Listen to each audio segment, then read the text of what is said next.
1 KG আলুর দাম যদি 20 টাকা হয় তাহলে ওই ক্ষেতে কত পরিমাণ আলু আছে? खत्म। Bye bye tata. বেতন দিবি না, পড়াশোনা করবি না, খাইছো কি? হ্যাঁ? হ্যাঁ? এই মাসে বেতন কে কে আনছিস? স্যার আমি আনছি।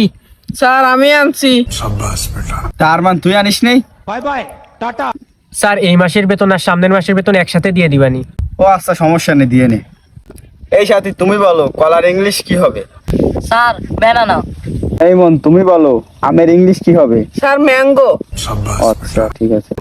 হ্যাঁ আরমান, এবার তুই বল ল্যাংড়া আমের ইংলিশ কি হবে? সময় মতো বেতন দেয় না বা পড়াশোনা করে না। আচ্ছা সাথী, তোমার বাসার ঠিকানা বলো। স্যার বাগেরহাট। আচ্ছা ইমন, তুমি বলো তো বাংলাদেশের রাজধানী কোথায়? স্যার ঢাকা। আচ্ছা ভেরি গুড। এখন এবার তুই বল, একটা ছেলে ক্লাস 10-এ পড়ে, তার বয়স 16 বছর। এখন প্রশ্ন হচ্ছে তার বাবার ফাকুরার দোকান কোথায়? স্যার এটা আবার কেমন প্রশ্ন? স্যারের মুখোমুখি তর্ক, পড়াবাড়িস না, ফিস দিবি না। আচ্ছা সাথে তুমি বলো তো অবিশ্বাসের স্বামীর নাম কি? সাকিব খান। ইমন তুমি বলো বুবলির স্বামীর নাম কি? স্যার সাকিব খান। আচ্ছা আর মানে এবার তুই বল, তোর প্রশ্ন হলো কাজী নজরুল ইসলামের মামাতো ভাইয়ের নাম কি? खत्म।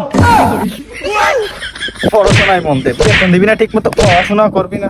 আচ্ছা সাথী তুমি বলো 1 কেজি আলুর দাম যদি 5 টাকা হয় তাহলে 2 কেজি আলুর দাম কত? স্যার 10 টাকা। আচ্ছা ইমন, তাহলে তুমি বলো এবার 1 কেজি আলুর দাম যদি 10 টাকা হয় তাহলে 2 কেজি আলুর দাম কত? স্যার 20 টাকা। গুড। এর মানে এবার তুই বল 1 কেজি আলুর দাম যদি 20 টাকা হয় তাহলে ওই ক্ষেতে কত পরিমাণ আলু আছে? खत्म।